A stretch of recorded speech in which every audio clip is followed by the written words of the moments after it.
रमजान को मस्जिद कोफा में इमाम अली अलैहिस्सलाम की अजान गूंजने लगी तो पूरी कायनात में सोग बर्पा हो गया। चरिंद परिंद जिन्नात चीखने लगे और हजरत जिब्राइल अलैहिस्सलाम तमाम इंसानों से कहने लगे कि ऐ इंसानों, आज आखिरी मर्तबा अली की आवाज में अजान सुन लो। मौला अली अलैहिस्सलाम अजान दे के मुसल्ला इबादत पे आए, अल्लाह की इबादत कर रहे थे। जैसे ही आपने सजदा किया तो अब्दुर्रहमान इब्ने मुलजिम जहर से डूबी हुई तलवार इमाम अली अलैहिस्सलाम के सर पे दे मारता है। बस मस्जिद कूफा में कयामत बर्पा हो गई। तमाम चाहने वाले सर पीटने लगे। इमाम अली अलैहिस्सलाम का मुसल्ला खून से रंगीन हो गया। आपके सर का खून आपके चेहरे और दाढ़ी पे आ लगा। कुछ चाहने वाले उस मलून को ढूंढने लगे जिसने मौला अली को ज़रब मारी, तो कुछ मौला अली अलैहिस्सलाम के सर का खून साफ करने लगे। इतनी देर में इमाम अली अलैहिस्सलाम ने फरमाया, ऐ हसन, ये नमाज फजर का वक्त है, पहले नमाज मुकम्मल करवाओ, उसके बाद मुझे देखना। इमाम हसन अलैहिस्सलाम ने नमाज पढ़ाई और मस्जिद में मौजूद तमाम मुसलमानों ने नमाज पढ़ी। जैसे ही नमाज खत्म हुई तो अब्दुर्रहमान इब्ने मुलजिम, जिसने मौला अली अलैहिस्सलाम के सर पे वार किया था, उसको पकड़ के इमाम की खिदमत में लाया गया और कुछ चाहने वाले शहद का शरबत बना के पास लेके आए। जैसे ही इमाम अली अलैहिस्सलाम ने अपने कातिल के चेहरे पे खौफ देखा तो अपने चाहने वालों से फरमाने लगे कि इस शरबत की मुझे नहीं बल्कि मेरे कातिल को जरूरत है, ये शरबत इसे पिला दो। और देखो, इसने मुझ पे एक वार किया है, इस पे भी एक ही वार करना, और अगर ये जिंदा बच जाए तो उसे आजाद कर देना। देखो, अगर ये उस वार से मर जाए तो इसके जिस्म के आज़ा न काटना, क्योंकि मैंने अल्लाह के रसूल से सुना कि अल्लाह के नजदीक सबसे बदतरीन इंसान वो है जो मरे हुए इंसान के जिस्म के हिस्से काटता है। बस आप ये फरमाने लगे और तमाम चाहने वाले आपके अदलो इंसाफ को देख के रोने लगे। फिर आप फरमाते हैं, हसन, हुसैन, अब्बास, चलो मुझे अपने घर लेके चलो। आप अपने बेटों के सहारे से जैसे ही घर के करीब पहुंचते हैं तो फरमाते हैं, अब्बास, सब चाहने वालों को कहो कि वापस अपने घर चले जाएं। तो किसी ने अर्ज किया, या अमीरुल मोमिनीन, ये सब आपके चाहने वाले हैं, इस हालत में आपको कैसे छोड़ के चले जाएं? इमाम अली अलैहिस्सलाम ने फरमाया, क्योंकि मेरे ज़रबत की खबर मुझसे पहले मेरे घर पहुंच चुकी है और मेरी बेटियां जोर जोर से रो रही है। मैं नहीं चाहता कि मेरी बेटियों का आवाज मेरे चाहने वालों के कानों तक पहुंचे। बस तमाम चाहने वाले वहीं रुक गए और इमाम अली अलैहिस्सलाम घर तशरीफ लाते हैं। तमाम बीबियां रोती हैं, इमाम अली अलैहिस्सलाम को देख के फरियाद बुलंद करती हैं और इमाम अली अलैहिस्सलाम सबको दिलासा देते हैं कि मुझसे मेरे भाई अल्लाह के रसूल हजरत मोहम्मद मुस्तफ़ा सल्लल्लाहु अलैहि वसल्लम पहले ही फरमा चुके थे कि ऐ अली, मेरी उम्मत तुझे रमजान के महीने में मस्जिद में ज़रब मारेगी और तेरे सर के खून से तेरी दाढ़ी सुर्ख हो जाएगी। ये वक्त सब्र का है। आपको बिस्तर पे लेटाया गया। तारीख ने लिखा, जैसे ही तबीब ने इमाम अली अलैहिस्सलाम को देखा तो वो चीख के रोने लगा और फरमाने लगा कि वो ज़रब जहर में डूबी हुई थी और जहर मौला अली के पूरे जिस्म में फैल चुका है। जितना हो सके आप इनको दूध पिलाए।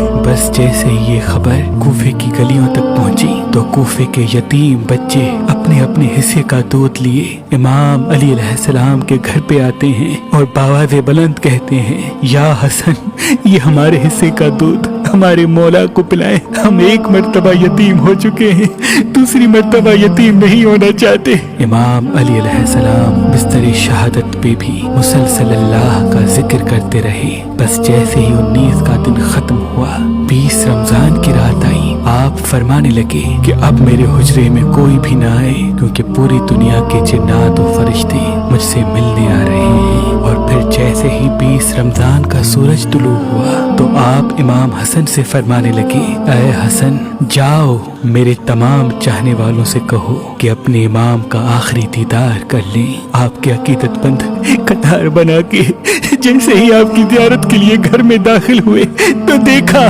कि जहर फैलने की वजह से आपका चेहरा पूरा जर्द हो चुका है। सब चीख के रोने लगे। इमाम अली अलैहिस्सलाम फरमाने लगे, पूछो जो पूछना चाहते हो, क्योंकि मैं अली जमीन के रस्तों से ज्यादा आसमानों के रास्ते जानता हूँ। पूछ लो, जब तुम मुझे अपनी आंखों से नहीं देखोगे तो पछताओगे कि काश कुछ और पूछ लेते। किसी अकीदतमंद ने सवाल किया, किसी ने जवाब लिया, कोई ज़ियारत करता रहा। बस जैसे ही अकीदतमंद जाने लगे, इमाम अली अलैहिस्सलाम ने फरमाया, हसन मेरे पूरे खानदान को मेरे हुजरे में लेके आओ। इमाम अली अलैहिस्सलाम ने वसीयतें की और फरमाया, अब इस खानदान का वारिस मेरा बड़ा बेटा हसन है, जो ये कहे उसे मानना। और इमाम हसन से फरमाने लगे, ऐ हसन, जितना हो सके अपनी ज़बान और किरदार से मोहब्बत और अमन का पैगाम देते रहना। अपने नाना की सुलह हुदैबिया को याद रखना। कोशिश करना कि मुसलमान का दुश्मन न बने और तकवा से दूर न होना। अगर दुनिया तुम्हारे करीब आए भी तब भी इससे दिल न लगाना। दुनियावी चीज न मिलने पर कभी अफसोस न करना। हमेशा हक बात कहना, मजलूम की मदद करते रहना। हसन, हुसैन, जहाँ तक हो सके मेरे इस पैगाम को हर एक तक पहुँचाना कि अपने काम जिम्मेदारी से करते रहें और अपने दरमियान ताल्लुकात को अच्छा बनाए रखें, क्योंकि मैंने तुम्हारे नाना हजरत मोहम्मद मुस्तफ़ा सल्लल्लाहु अलैहि वसल्लम से सुना है कि लोगों के बीच में सुलह करवाना हजारों सालों के रोजा नमाज से बेहतर है। और यतीमों के बारे में अल्लाह से डरते रहना कि कभी वो भूखे न रहें, और पड़ोस में रहने वालों का ख्याल रखना, क्योंकि अल्लाह के रसूल पड़ोसियों के बारे में बार बार इतनी नसीहत करते कि लोग समझने लगते कि शायद अल्लाह के महबूब उनको हमारा वारिस भी बनाने वाले हैं। और कुरान को समझने और उस पे अमल करने में देर न करना। ऐसा न हो कि दूसरे कुरान को समझ के तुम पे हुकूमत करने लगे। नमाज के बारे में अल्लाह से डरते रहना, क्योंकि वो तुम्हारे दीन का सुतून है। और अल्लाह के घर की हिफाजत करना, क्योंकि वो तुम्हारी पहचान है। अल्लाह से डरो। अपनी जान, माल और ज़बान के बारे में न किसी का माल गस्ब करो, न किसी को हाथों और ज़बान से तकलीफ दो। एक दूसरे की मदद करते रहना। और खबरदार, सब मुसलमान एक दूसरे से जुड़ के जीना, वरना तुम पे वो लोग मुसल्लत हो जाएंगे। अगर तुम फरियाद भी करोगे तब भी तुम्हारी आवाज़ सुनने वाला कोई न रहेगा। और सारे अब्दुल मुत्तलिब के बेटों को खबरदार कर दो कि अगर इस ज़र्ब से मेरी शहादत हो जाए तो मेरे कातिल को भी सिर्फ एक ही ज़र्ब मारना। अगर वो बच जाए तो उसे आज़ाद कर देना। अगर वो मर जाए तो उसके जिस्म की बेहुरमती न करना, उसके जिस्म के हिस्से न काटना। क्योंकि मैंने अल्लाह के रसूल से सुना कि ज़मीन का बदतरीन अमल ये है कि किसी मरे हुए के आज़ाए जिस्म काटे जाएं, चाहे वो पागल कुत्ता ही क्यों ना हो। हसन, मेरे जनाजे में किसी को शरीक न करना। पीछे से हसन और हुसैन तुम उठाना, आगे से जिब्राइल और मीकाइल उठाएंगे और उसको एक ऊँटनी पे रख देना। जहाँ वो ऊँटनी रुकेगी वहाँ मेरी कब्र बनी हुई होगी। और मेरी कब्र का किसी इंसान को न बताना, क्योंकि अल्लाह के दीन के दुश्मन ये चाहेंगे कि मेरी कब्र खोद के मेरे जिस्म की बेहुरमती करें। फिर आप हजरत अब्बास को देख के फरमाने लगे, ऐ अब्बास, तुमको मैंने करबला के लिए अल्लाह से मांगा है। आज से हुसैन तुम्हारा आका है, इनकी गुलाम बन के जीना। फिर इमाम हुसैन को देखा और रो के फरमाने लगे, ऐ हुसैन, तेरी शहादत की खबर तेरे नाना ने तेरी आमद के वक्त ही सुना दी थी। तुझे 3 दिन का भूखा प्यासा करके करबला के मैदान में शहीद किया जाएगा।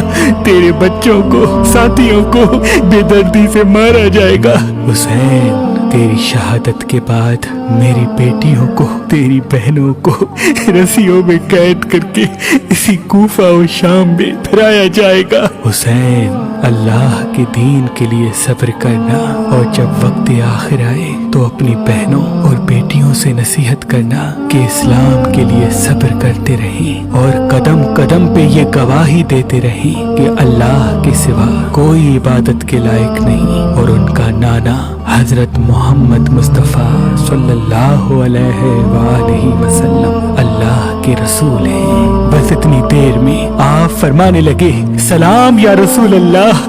سارا خاندان چیخ کے رونے لگا اور کہنے لگا اے ہمارے مولا، کیا ہمارے درمیان اللہ کے رسول موجود ہیں؟ امام علی علیہ السلام نے مسکرا کے فرمایا ہاں، اللہ کے محبوب اور تمہاری ماں فاطمۃ الزہرا سلام اللہ علیہا مجھے لینے آئے ہیں۔ بس پورا گھر زار و قطار رونے لگا اور یوں امام علی علیہ السلام نے اپنی آنکھیں بند کر لی۔ آپ کی وصیت پہ عمل کرتے ہوئے آپ کے جنازے میں کسی کو بھی شریک نہیں کیا گیا۔ پیچھے سے حسن و حسین نے اٹھایا تو آگے سے وہ جنازہ خود بخود اٹھنے لگا اور ایک نورانی اونٹنی ظاہر ہوئی، جنازے کو اس پر رکھا اور وہ کوفے سے باہر چلتی گئی۔ ایک ویران جگہ پہ جا رکی جہاں ایک چمکدار پتھر تھا۔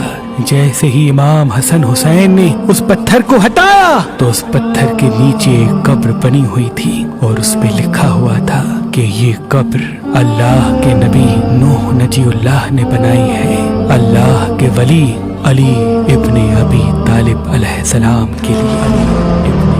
سلام ہو اللہ کے ولی امام علی علیہ السلام کی عظمت